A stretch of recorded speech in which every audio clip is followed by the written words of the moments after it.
Alright, time to see what's in the box. So let's get it open and see if it'll help us with inner tie rods. Well, seems like we got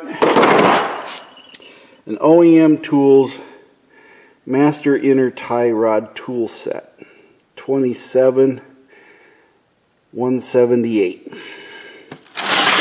Nice little case. Nice little case it comes in. But we gotta see if it's everything that we need. Question is, whoops, make a mess of things. Not so sure about these, but there we go.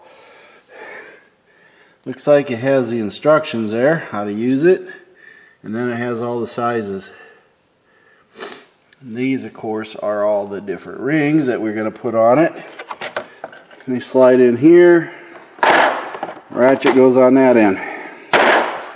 Pretty simple. Now all we got to do is find out what size ring it is, and then slide it over it and take it off. Hopefully it's the right size. We'll soon find out. Then we'll go from there, but this is what we're going to be using.